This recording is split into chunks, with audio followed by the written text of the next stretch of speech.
I'm Kevin Harvick, and you're listening to Jackaroot's Wind Tunnel. You're entering the wind tunnel. No spin, no bull, all Jack. Wind Tunnel is brought to you by Advance Auto Parts, the official auto parts retailer of NASCAR. Here is your host, Jackaroot.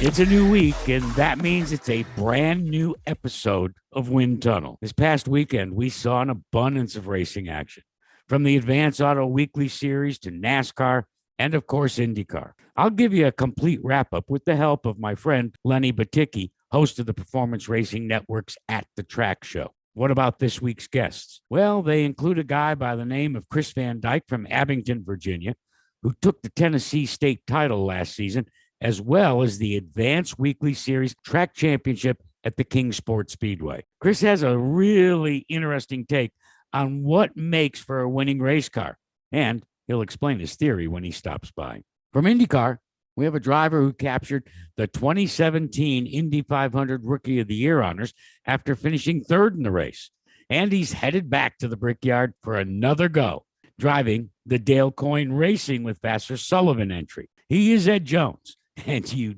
definitely want to hear his interview. Let's just say his outside interests are just a little unusual for a race car driver. You'll also hear second-generation NASCAR driver John Hunter Nemechek talk about his decision to forsake NASCAR's Cup Series for a Kyle Busch Motorsports Toyota Tundra, campaigning in the Camping World Truck Series. And he'll explain why his hashtag, Here to Win Races, is his sole focus in 2021. Starting with this episode, I'm adding a feature that a lot of you have asked for. I've always said that my primary role as a broadcaster was, and by the way, still is thanks to this podcast series, that of a storyteller. I've been fortunate over my 50 years in the sport to have gathered a ton of stories, and now I want to share them with you. So let's crank up this wind tunnel and get this party started. Across our country, racing is at full throttle. White flag in the air, one to go. Kyle Payne out front. White flag, one more time around at Talladega. Second, no more. Scott Dixon wins. Winning may not be everything. Out of Maryville, Tennessee, for the first time in his American All-Star Series career, it is Brandon Miller. But to these drivers, it is the only thing. And here he comes off the turn four. Second win of the year. Give it to Harrison Burton. Joseph Newgarden wins again. Brad Keselowski wins Bristol. And as they go across the stripe, a photo finish. Indeed, it is all that really counts. Time for Wind Tunnel's weekly update. It is time for news and notes. There was a full card of racing this past weekend. NASCAR's Xfinity and Cup divisions tackled the Monster Mile at Dover. IndyCars took on the Indianapolis Motor Speedway's road course. And, of course, the NASCAR Weekly Racing Series saw action across the U.S. and Canada. But first, there was other news in the racing community. Eddie Gossage, who has guided the fortunes of Texas Motor Speedway for more than 24 years, announced that he was stepping down as the track's president and general manager after the track hosts the NASCAR All-Star race in June. In making the announcement, Gossage said that while he was stepping down at Texas, he was not finished with his involvement in racing. He did not, however, indicate what would be next for him. Meanwhile, IndyCar announced that the Toronto Grand Prix, through Toronto's exhibition place for the second year in a row, has been canceled due to Canada's continued COVID-19 restrictions. Officials are seeking an alternative venue to replace the event. The high-banked concrete one-miler in Dover, Delaware is known as the Monster Mile, and on Saturday, the NASCAR Xfinity cars put in 200 miles in the Dryden 200. White flag, one more, no pressure. He won the championship in 2020. Unbelievable start this season for Cindric. Great here at Dover. And he is going to deliver at the Monster Mile. give the reigning champ the hat trick. Austin Cindric does it at Dover. Yes, he did. And Josh Berry is going to collect the Xfinity Dash for Cash bonus. God, I love this track. I mean, just great racing from this group today. Awesome. I'm fired up, man. I love this racetrack more than anywhere else we go to. I hate to admit it, but I love it. I love coming here. I hate that we took one of them off the schedule, so I'm glad we got it done today. Brian Wilson, the guys on the car shop Ford Mustang did an awesome job. Great adjustments. So proud to be able to get it done here. Then, on Sunday, there was the Cup Series turn as they tackled the track in their Dryden 400. White flag in the air. 1 lap to go, sponsored by Credit One Bank. I go back to Richmond, the race that Alex Bowman won a little bit earlier in the season, how he kind of snookered him and stole that one late in the race. Man, this one was just all about that pit crew and Alex Bowman on the racetrack today. Checkered flag in the air. Alex Bowman gets his 4th career victory, winning the Dryden 400. Positions 1 through 4 to Rick Hendrick's Chevy Camaros. Alex Bowman, Kyle Larson, Chase Elliott, and William Byron. We won Richmond and then had a really rough couple weeks there and went to some really good racetracks for us and struggled and told the guys last week we're still the same team that did it at Richmond. It's another really good place for us. I'm just so pumped for Ally. It feels right to put the 48 back in victory lane here after how many races that this car has won here, but Mr. H is here. I don't think I've won with him here before, so that's really cool. Alan is doing a really good job, and the whole pit crew is doing a really good job. So thanks to my spotter, Kevin Hamlin, for coaching me there at the end. It was fun racing Kyle, and glad to get Hendrick Motorsports another win. Over on the IndyCar side, the Open Wheelers kicked off their 3-week stay at the Framed Brickyard with the GMR Grand Prix on the Speedway's 14-turn road course. Have a look at the top of your screen. The red-white car, that's BK. I think he's going to get him. He's going to get him easily. Yeah, he's going to get him for sure. It was a nice, clean stop by Grosjean's crew, but he got past easily. BK now is in the driver's seat. He's going to have a nice big lead. Arenas BK wins Turn down here, the buddy. GMR Grand Prix in Indianapolis. Wheel 8. Bring it in, bring it in. It was an amazing day. Start was great. Had a great ability to pass other cars, and strategy was amazing by the team, so everything was just on it. So amazing day, and definitely one I will remember for the rest of my life. Next up for the IndyCars is practice starting on Tuesday, 500 pole qualifying Saturday, and then the 105th running of the greatest spectacle in racing, the Indianapolis 500, on Sunday, May 30th. While the national action was fast and furious, so was the racing on NASCAR's weekly tracks. Performance Racing Network's Lenny Baticki, host of PRN's At the Track, filed this report.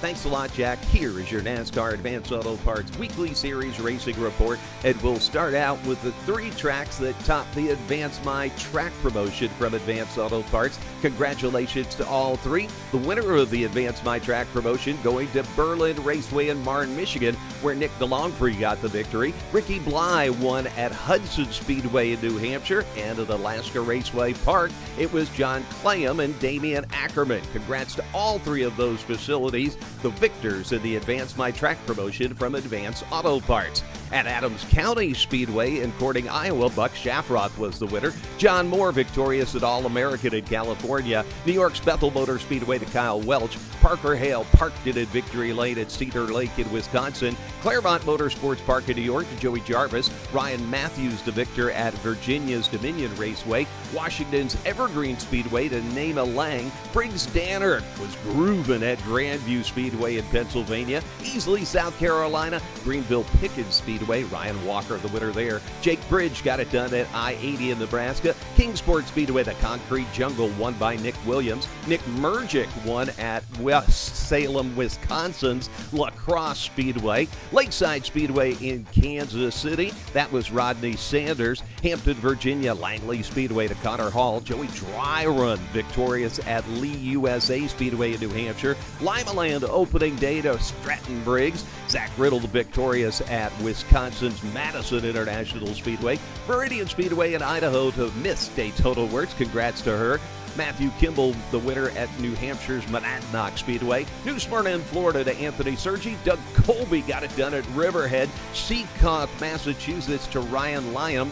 Mike Looney and Timothy Peters split the bill at South Boston, Virginia. At Wake County in Raleigh, North Carolina to Austin Thompson. That's your NASCAR Advanced Auto Parts Weekly Series Racing Report. See you next time, Jack. Thanks. As you just heard in Lenny's Roundup, the Advance My Track Challenge selected their winners. Ryan Blaney had some thoughts on the program. You know, it's just really been nice that Advance is wanting to do something like this, you know, and them being a fairly new partner of ours, they've been amazing to work with. For a company that is so into short track racing, as much as they are, just honored to be a part of it. That Advance My Track Challenge has been a lot of fun, you know, to have so many short tracks around the United States and Canada have a chance to win, you know, $50,000 to improve their track, whether it's, you know, fan experience, they're going to work on their facility a little bit. You know, there's a lot of great tracks there. I've raced at a lot of the tracks that are on there, and some tracks I've never heard of. So we had a track from Alaska that looks to be amazing, and the background was pretty cool too. So just neat that Advanced Auto Parts is willing to do that stuff, and it's even better for me because, you know, everybody comes from that world. Everyone comes from the short track world. We had you know, we had a lot of advanced people at Darlington. A lot of people in the garage, he was telling me, came up to him and said, "Thank you for doing this."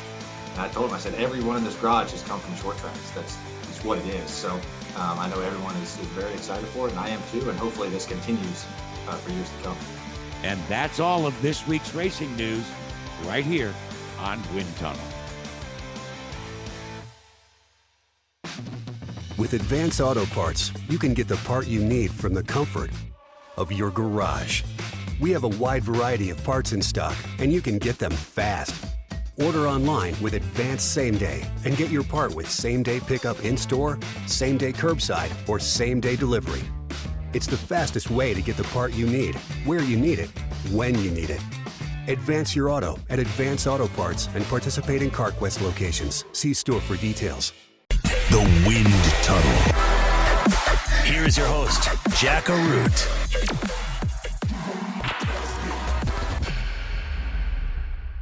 Before we get to my next guest, it's time for something new. You know, as I said at the top of the show, many of you have reached out and asked me to share some of the stories that I have collected over my career in racing. Well, ask and you will receive. And now... Hey, Rocky, watch me pull a rabbit out of my hat. Again? Nothing up my sleeve. Presto! Wrong hat. I take a 7.5. Now here's something we hope you'll really like. With apologies to Rocky and Bullwinkle, it's time for Wind Tunnel Stories. Not fractured, and certainly not fairy tales. Instead, they're stories collected during my 50 years in racing. In 2019, I celebrated my 50th consecutive Indianapolis 500. Now, I have a lot of memories from those 5 decades, and like you, I started my love affair with the greatest spectacle in racing as nothing more than a fan. You see, my dad was a life member of USAC and annually attended the race starting all the way back in 1950. By the way, that was the year I was born. Annually, Ray and Rich Garuti, very first race they attended, that they'd build a race car and become part of the racing scene. Indy was their inspiration, and A.J. Foyt was their driver of their race car, but quite simply because they thought Supertex was absolutely the best. They campaigned a midget on the Northeast Circuit, and you guessed it, they chose the number 14 for the car. So it was a little ironic when these 3 consented to let me tag along with them in 1969 in person, my very first 500. That very first time, it was just as I had imagined it. You see, every year I had listened to Sid Collins on the 500 radio network, and his word pictures had painted for me an image that was now validated in person. My dad had access to the coveted bronze badges that allowed you to get into Gasoline Alley throughout the week. All week long, I wandered through that hallowed ground, rubbing elbows with heroes that I had only read about in Chris Economacki's National Speed Sport News. There they were, Foyt, Dan Gurney, Bobby and Al Unser, and I soaked it all in. Now, Andretti was an interesting story that year. Granatelli car. Now, Andy had never won the Indianapolis 500 art machine, and it featured four-wheel drive. Now, the new car was super quick. So leading up to pole day, Mario was counted as one of the favorites. But during practice, leading up to that pole position qualifying day, disaster. Back at the track, Mario Andretti was out for practice in a Lotus, one of the cars prepared and designed by Colin Chapman. A beautiful-looking thing. As Clint Broder watched, suddenly, there was a crash. It looked like real disaster for Mario Andretti. The fiery crash left Mario with second-degree burns on his face that would later play into a legend that remained a secret for almost 30 years. But back to my story. I watched Mario's crew, led by Clint Bronner, unload a car that they raced the previous season. It was the Bronner Hawk, a conventional rear-wheel drive car that the season before finished last in the race. With only a day and a half of practice to dial the car in, Mario and the crew started to squeeze every ounce of speed as possible from that car. And by the time the front row would be established, Mario Andretti earned the middle front row starting spot. On the pole, well, my hero and my dad's hero, A.J. Foyt. On the outside, it was Bobby Unser. Now, let me go back to Mario and his crash. One of the traditions that occurs every Monday after a pole position qualifying weekend is called the front row photo. That's where the front row poses for a picture with their cars lined up across the row of bricks at the start-finish line. There they were, Foyt and Unser inside and outside respectively, and Mario Andretti smack dab in the middle. Wrong. Mario wasn't in the car. With blisters on his face from the fire, Andretti pressed into service his twin brother Aldo as a stand-in. No one knew the difference. Now, years later, I believe that Mario's decision was not solely out of vanity. Those burns allowed him to give his twin brother Aldo a moment that he would never enjoy otherwise. Like Mario, Aldo campaigned on the USAC circuit, but in Des Moines, Iowa that year, he was severely injured and he'd never race again. Both twins had dreamed of racing together in the 500, but fate intervened. So Aldo posed for that commemorative photo, and as I said, for decades, no one was the wiser. So let's move to race day.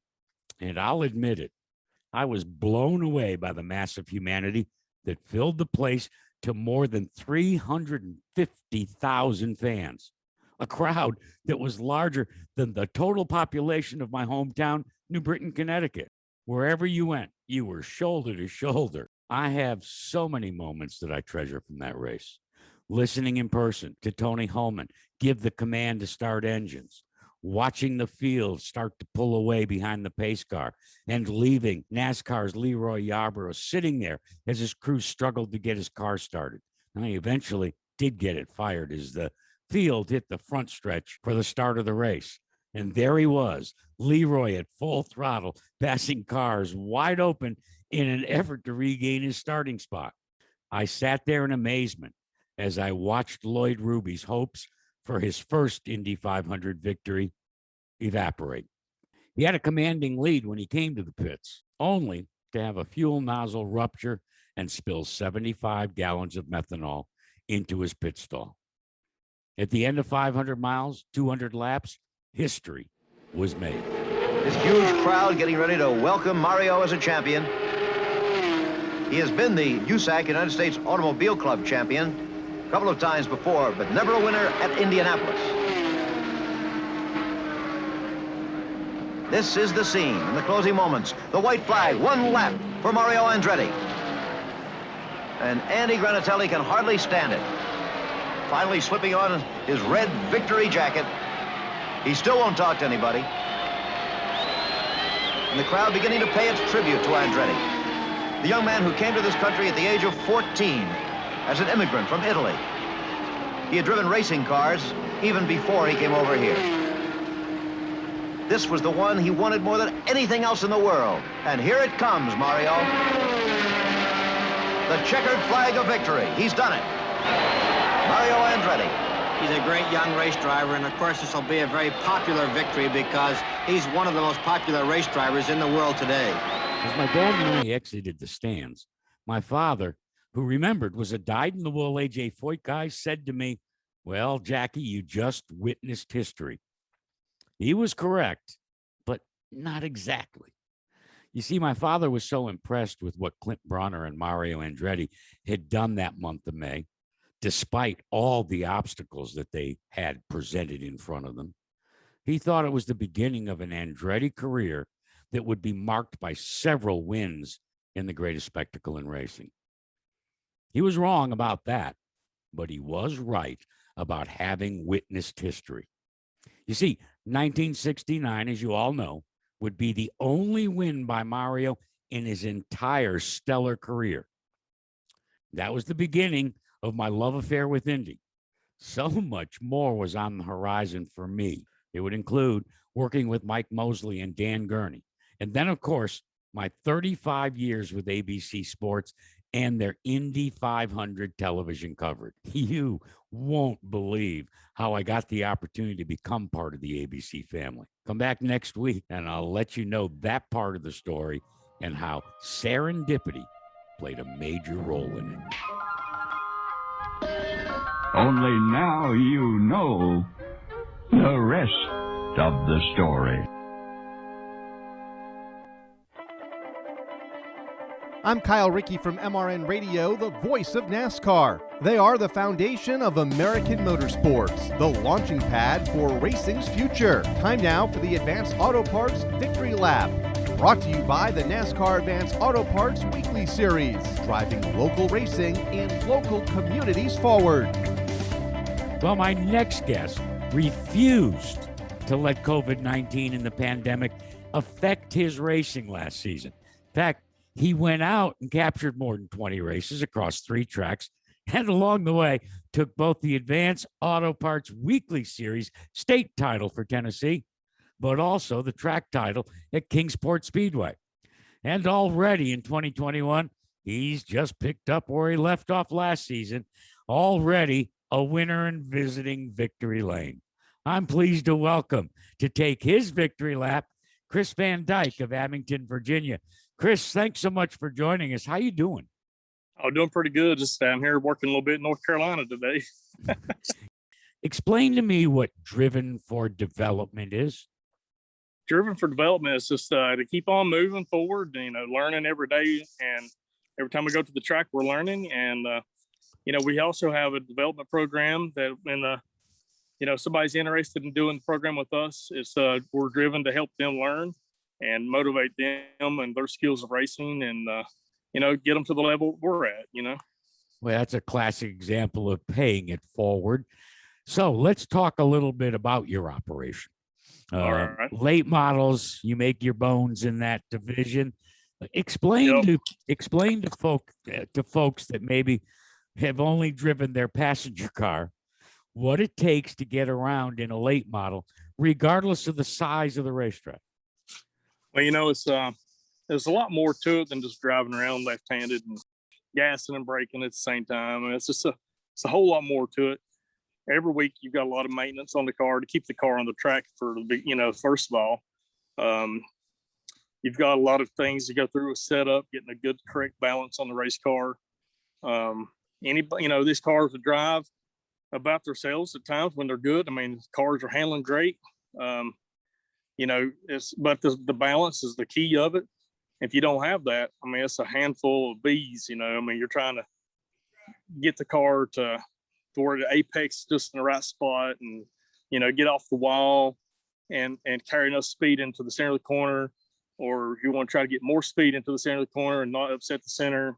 there's a lot of things that you think you're good and you think you got enough speed, but you got to always develop and try to get this car to where it's faster.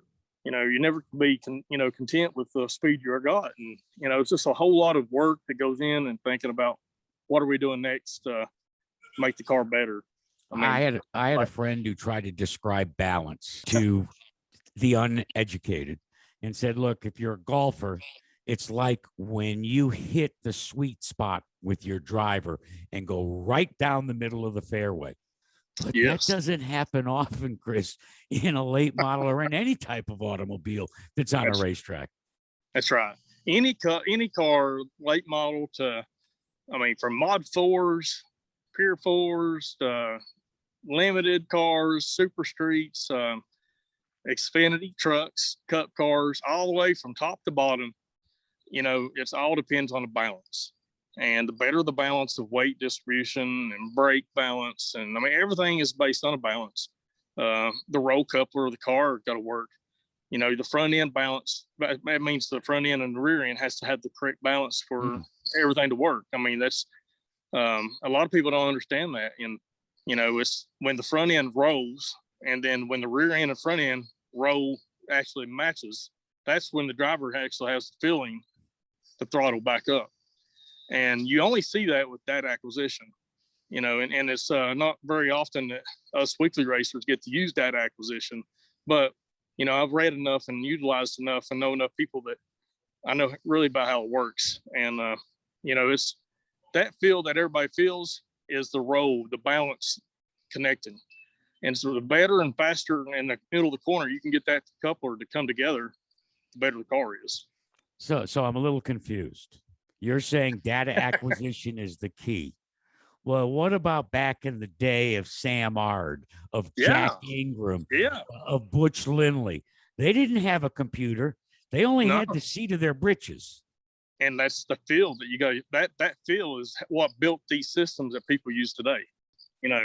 I'm always, we've never got to use the data acquisition. It's just, you can actually see it develop on a computer by watching the data acquisition. You can see what these guys felt back in the day when these programs were never ever existing. And, and a lot of people depend on that nowadays when they shouldn't. I think through the grassroots to racing, that's the whole reason of working through the ranks is to get that feeling in your britches. If you can't go to the track and know what the change for balance, and you have to rely on the computers to tell you kind of what to do. Really, you need to kind of back up a little bit and say, all right, I need to learn a little bit more. Or just keep iRacing. Yeah.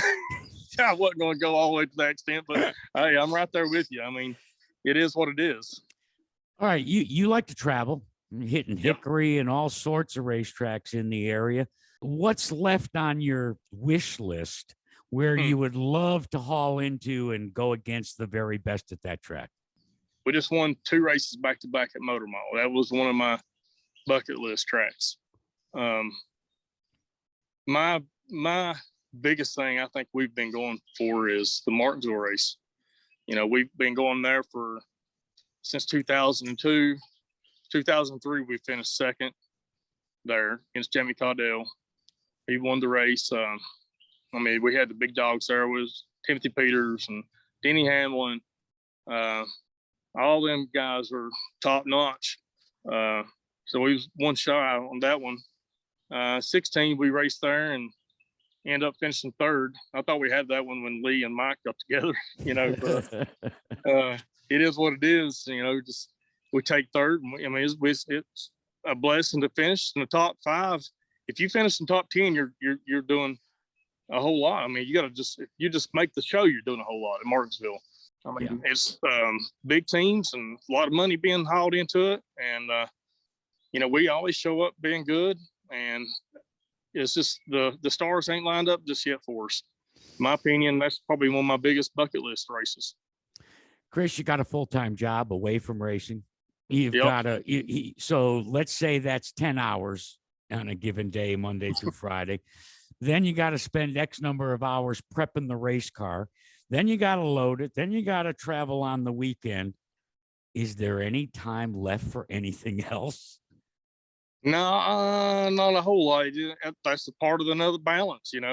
That's another balance thing that goes with racing. Balancing life in general. You got to work. Everybody's got to work to make a living to go and actually have fun and race and afford to do it. Plus, you got to keep home life happy, and it's a whole lot of balance there. And to me, it's tough.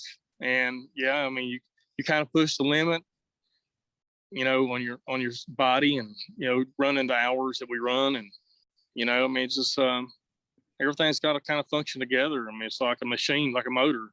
If it ain't time, and I mean, every week we have to do the same thing, no matter what, to make it work. And if you don't do it, I mean, it gets out of time, blows up. Yeah, you got to worry. You don't want to burn a piston for sure. Yeah, man. I mean, you burn a piston, you piss somebody off, and then everybody gets upset. Then it's just like, oh my God, we got to reset. Hit the button. Let's start over. And then but yeah, I mean, we work 10, 12 hours a day. We travel from Asheville, Hendersonville up to Johnson City doing excavation work, and then driving back up into Abilene to work on the car at night. To try to get a little bit of rest in between, spend time with the family and the newborn, our son. He's loving racing too. We take him to the track, and he's just like eyes on candy all the time. He just watches the cars. And it just burns my soul, man. I just love it. It sets my heart on fire. Well, if you're lucky, the apple won't fall too far from the tree. You got that right. Hey, Kres, it's been a real pleasure. Good luck for the rest of 2021, and fingers crossed that you're able to repeat as part of the Advance Auto Parts NASCAR Weekly Series national title chase. That's right. Keep our fingers crossed and hope for the best, and stay humble and keep digging. Thank you, my friend.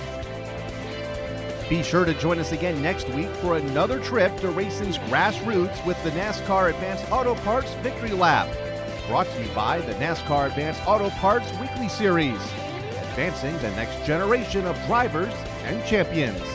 I'm Kyle Rickey from the Motor Racing Network. Embrace the speed of the NTT IndyCar Series. Power wins in Indianapolis. On Sirius XM, Indy 500 winner Tony Kanaan and Jack Arute get you closer to the track every Wednesday at 7 Eastern on Brick by Brick on IndyCar Nation Channel 205, NBC Sports Radio Channel 211, and on the Sirius XM app. Free for most subscribers. With Advance Auto Parts, you can get the part you need from the comfort of your garage. We have a wide variety of parts in stock, and you can get them fast. Order online with Advance Same Day and get your part with same-day pickup in-store, same-day curbside, or same-day delivery. It's the fastest way to get the part you need, where you need it, when you need it. Advance your auto at Advance Auto Parts and participating CarQuest locations. See store for details. 1 lap to go for John Hunter Nemechek. Can he hold off Kyle Busch in the final lap of this race? Kyle Busch has won the last 3 spring races here at Las Vegas, but right now he's about a half second behind John Hunter Nemechek.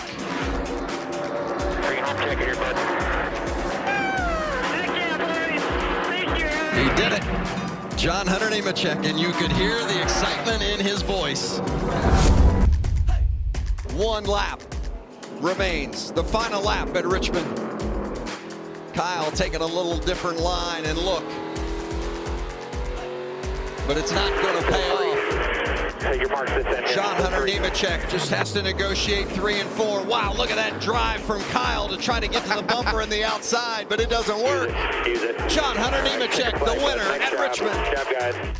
Well, at the ripe old age of 23, my next guest has already established himself as one of the sport's promising new talents.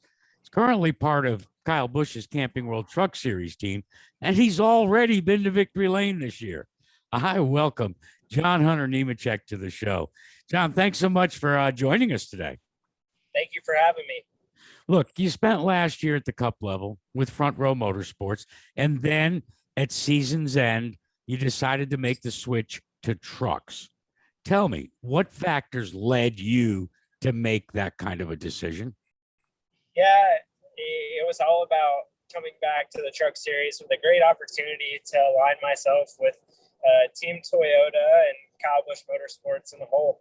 I wanted to be able to win races, wanted to get back to Victory Lane. It had been 2 years since I had last been to Victory Lane. So for me, it was all about going and showing my talent, what I can do. And I definitely think that it has helped do that this year with going to Victory Lane and a couple of times and having some really great runs. And I feel like we're one of the championship favorites. So just have to continue pushing through the rest of the year and continue on with our Toyota Tundra from Kyle Busch Motorsports. Yeah, you mentioned the fact that you're already a winner, but probably the most impressive win was when you beat the big man, the boss, your boss at KBM. What was the Monday debrief like? Well, the one after Vegas was really good. We talked really well, went through all of our setups and everything, and I feel like Kyle was happy, but also frustrated because he wanted to win as a driver, but as a team owner, he had to be happy. So, but I think as a team owner, he's definitely excited to see his trucks up front winning races after the past couple of years. For him, he's definitely won almost every truck race that he's been in the last couple of years. So it's nice to kind of put a stop to that and beat him twice. One of the things that I have always said about Kyle is he has not been afraid to pay it forward.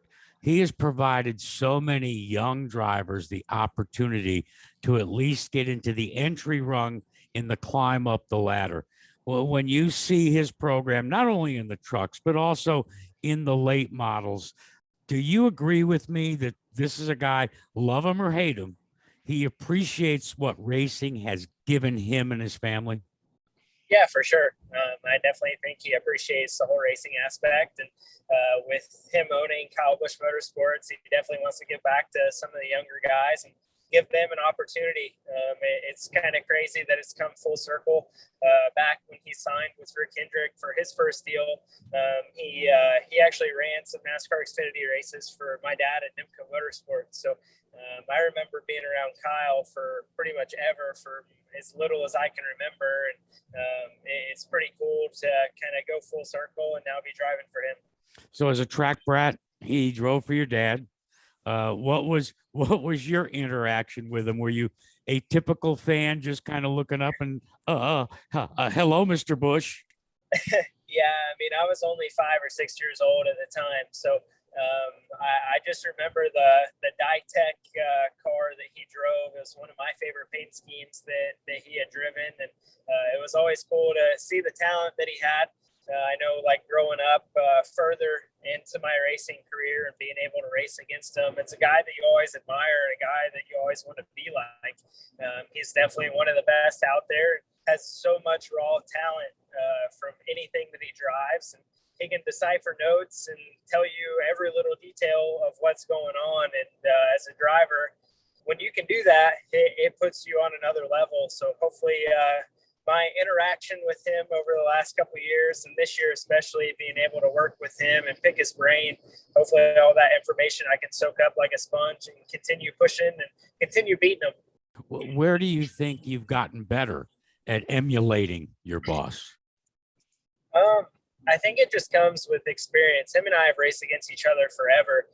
Back when I started running late models when I was 13, 14 years old, we raced against each other. And then being in the Truck Series at 16, we raced against each other in the Xfinity Series and in the Cup Series. So a lot of experience. And I feel like the question always gets asked, do you like when Cup guys come down and run? And my answer was always yes back then, because it was nice to be able to race against those guys. And anytime you're on the racetrack with them, you're always learning something new. You're always figuring out little tips and tricks that they're doing different than you and how they're creating speed out of a vehicle. So for myself, it's been experience, being able to race against him, pick his brain about different things.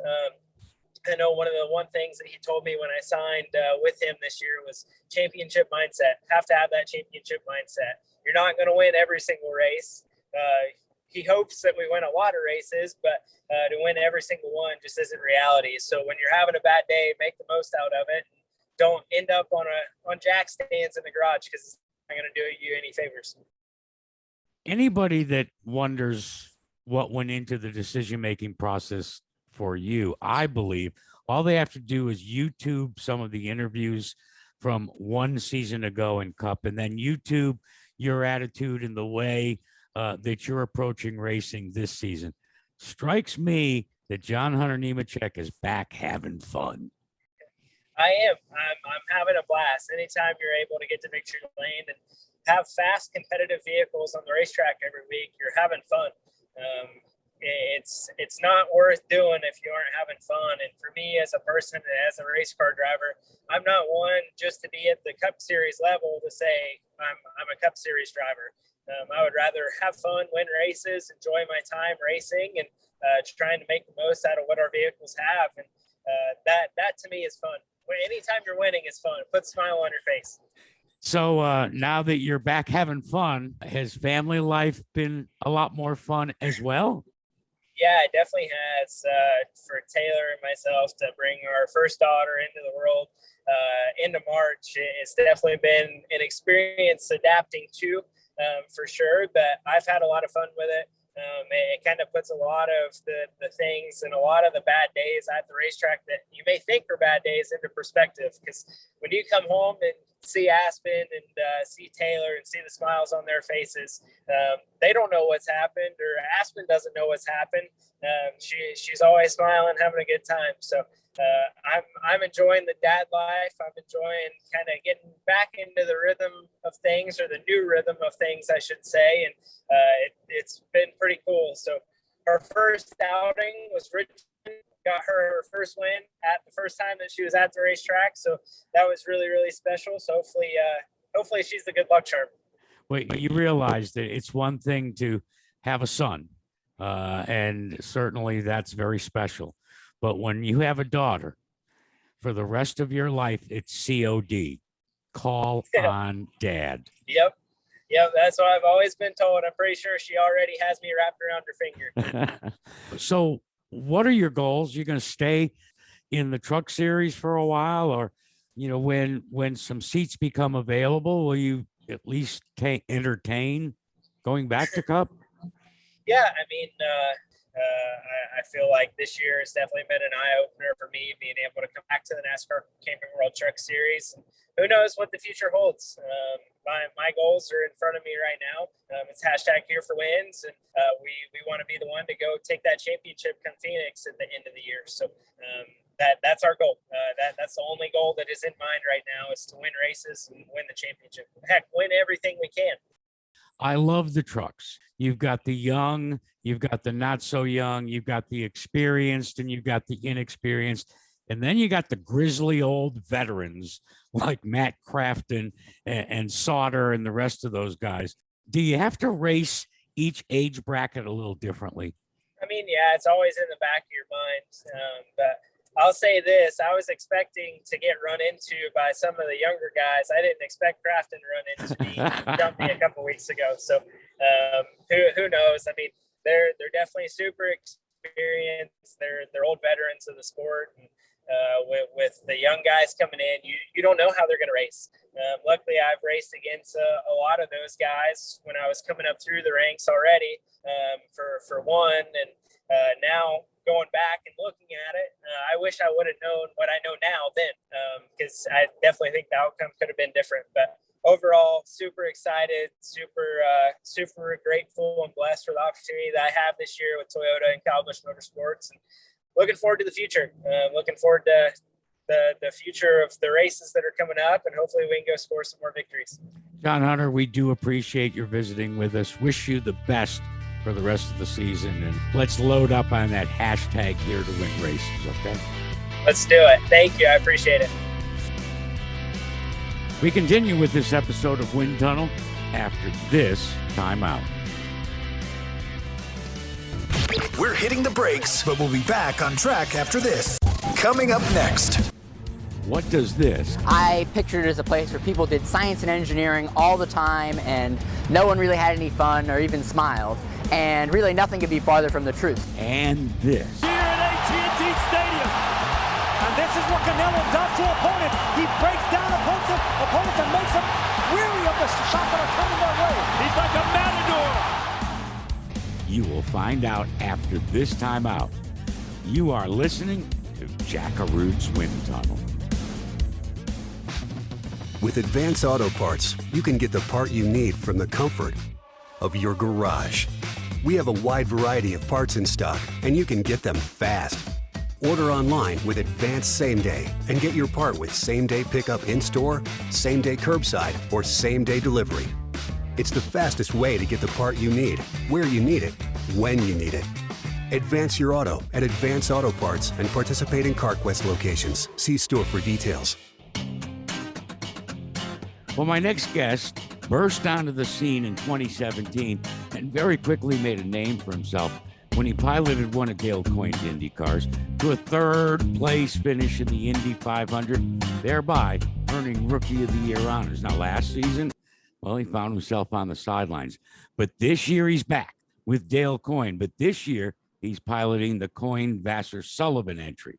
This past weekend at the GMR Grand Prix on Indy's road course, Ed Jones came home a disappointing 14th after a very strong run through the first two-thirds of the race while driving the Molex Honda. And now he begins his quest for the Indy 500 behind the wheel of the same car, but now carrying the more familiar Sealmaster livery. Ed, I do appreciate your visiting with us today.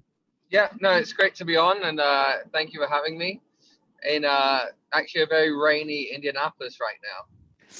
Listen, before we get to you with what lies ahead over the next several weeks, I want to visit your off season, your off time, because when we went to break, I featured a clip about MIT in Cambridge, Massachusetts, as well as the Canelo Alvarez, Billy Joe Saunders Jr. welterweight match just a couple of weeks ago in Texas.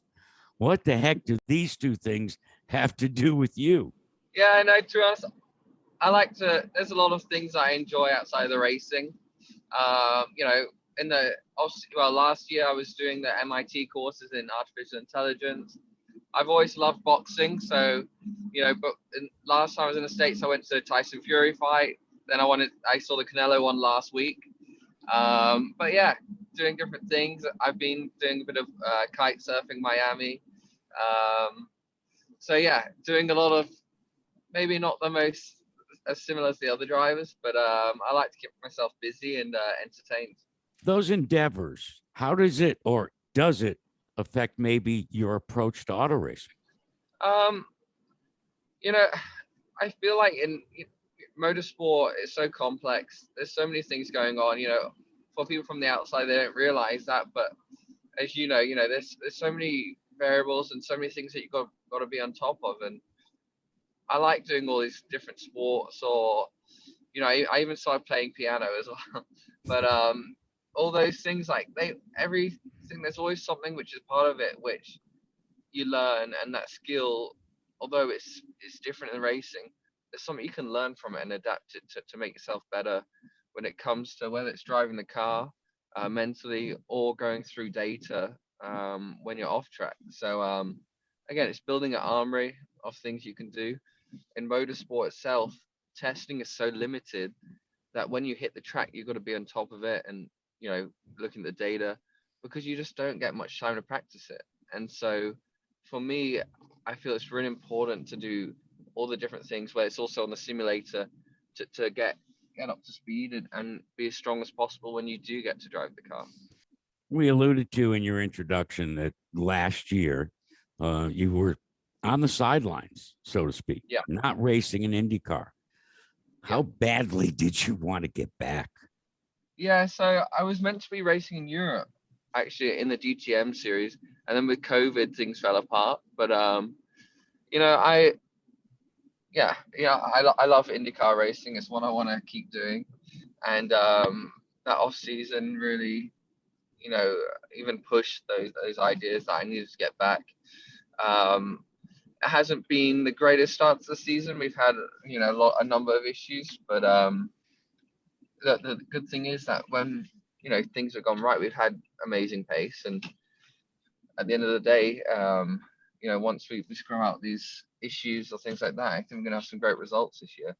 And what better way to start that than at the Indy 500 these coming weeks?